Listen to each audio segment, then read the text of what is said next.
My wife didn't just destroy our marriage. She ruined the spirit of Christmas and turned it into a nightmare.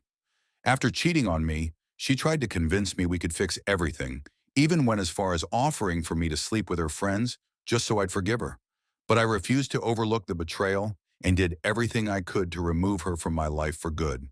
Her behavior kept spiraling out of control, and eventually she went so far that she ended up hospitalized in the intensive care unit. I think we should talk about having an open relationship, she said, casually sipping her coffee like she'd just suggested trying a new brand of creamer. It was Christmas Eve over breakfast. The kids were already at my parents' house and I was supposed to join them later. My name is Max, I'm 36. Rachel and I had been together for 11 years. We have two kids, Emma, a 10-year-old dreamer with curls, and Jaden, 8, obsessed with dinosaurs, and used to think I was a superhero. Or maybe he still did. Rachel had always been bright, quick-witted, with a laugh that lit up a room. But everything changed 4 months ago when she started a new job. Instead of her usual coworkers, she surrounded herself with women she called real. They hated men, mocked anything about family, and filled her head with phrases about female liberation and toxic monogamy. At first, I didn't pay attention. Just talk, right? But then Rachel began to change. She grew irritable, distant, started sleeping in a separate room because she needed space. And today she looked at me like she was waiting for applause after a performance. I stayed silent because I already knew everything. 2 weeks earlier, I noticed her phone started lying face down. I installed a program on my laptop that mirrored deleted messages, and I read them. The first guy's name was Matt, married, 3 kids. The second, a coworker. They were planning a hotel Friday. She referred to me as the convenient daddy and a soft little mess. I couldn't breathe or blink, but I had a plan. If she wanted a real conversation, she was about to get one. Rachel didn't expect me to stay calm. No yelling, no pleading. I just looked at her and asked quietly, "Who is he?" She pretended not to understand, stayed silent. So I repeated slowly, "Which one do you like more?" She laughed nervously at first, but the smile faded the second I placed my unlocked phone on the table. On the screen, recovered messages, clear timestamps, screenshots. I watched the color drain from her face.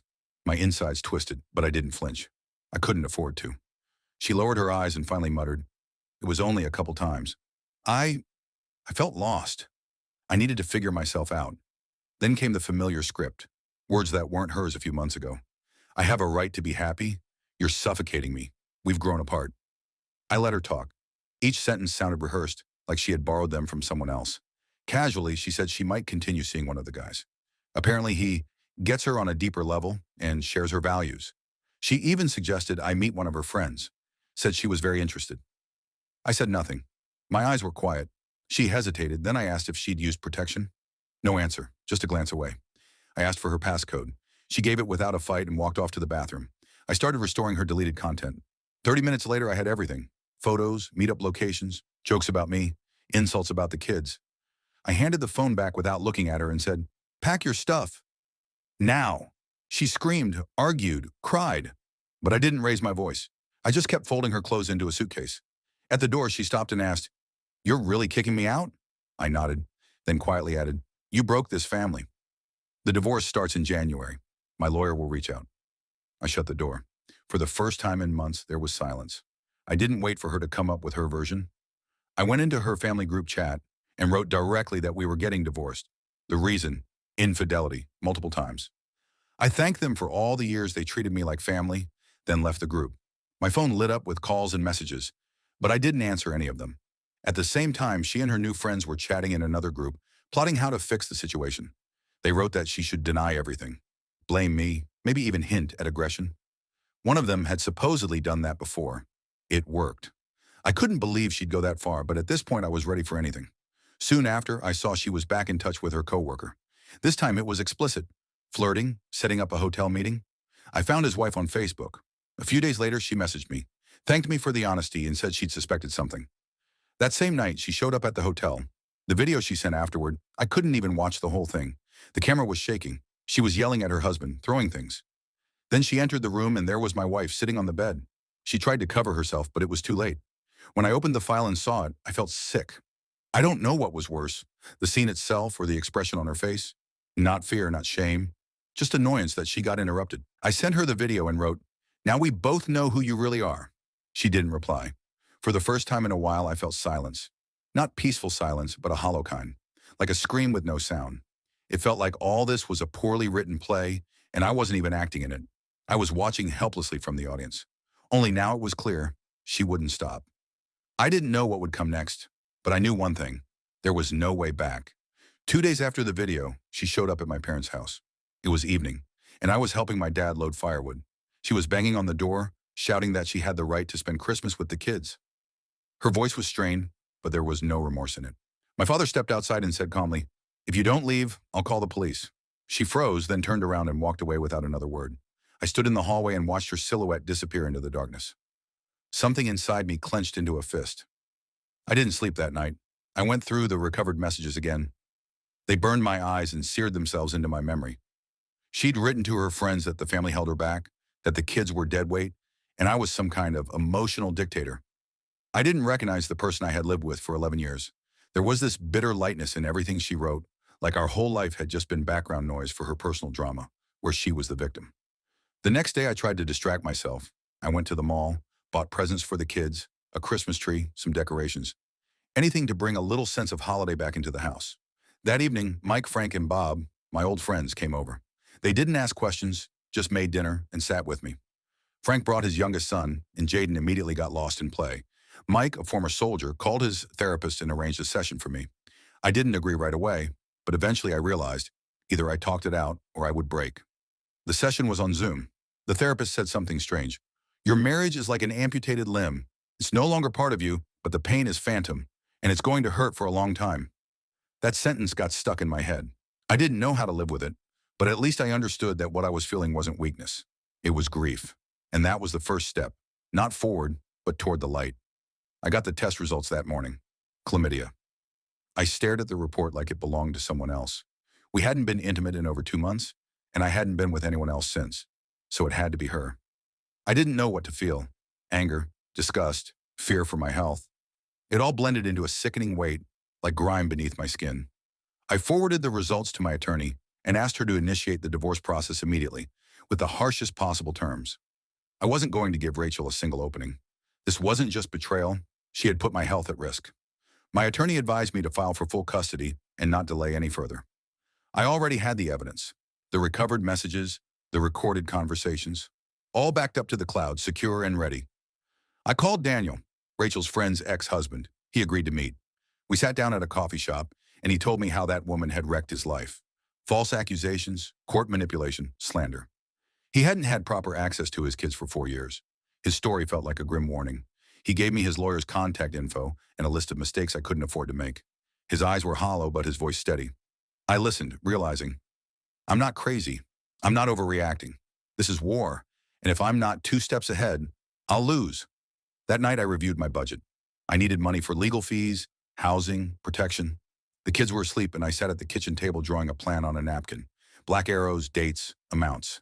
I still couldn't believe it had come to this. One moment you're a husband, and the next you're a lawyer, a bodyguard, a tactician. Rachel had started a new fling. I saw the chats. And yes, he was married too. But that was her world now. Mine was keeping the kids safe and dragging them out of this spiral. She disappeared for 3 days. Her phone was silent, no posts on social media, and even her friends claimed they didn't know where she was. I wouldn't have been concerned if not for one thing. Someone had been using my car. I found out from a neighbor who saw my old SUV pull out of the driveway early Friday morning.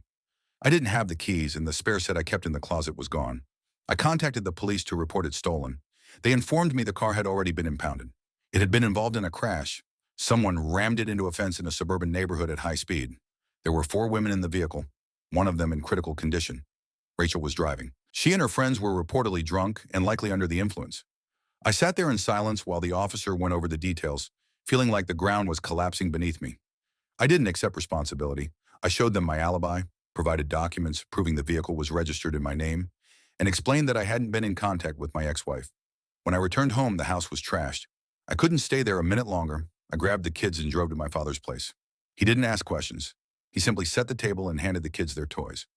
The next day, he called in some friends and acquaintances. Within hours, they scrubbed the floors, cleared the garbage, even changed the locks. I sat on the porch watching everything being restored, feeling absolutely nothing. Then Michael called. He was the husband of one of the women in the car. He told me he'd just been granted temporary custody of his kids. His story was painful, but somehow inspiring. He had gone through exactly what I was going through and made it out. I listened to him like he was someone returning from war. For the first time in weeks, I thought maybe I could make it too.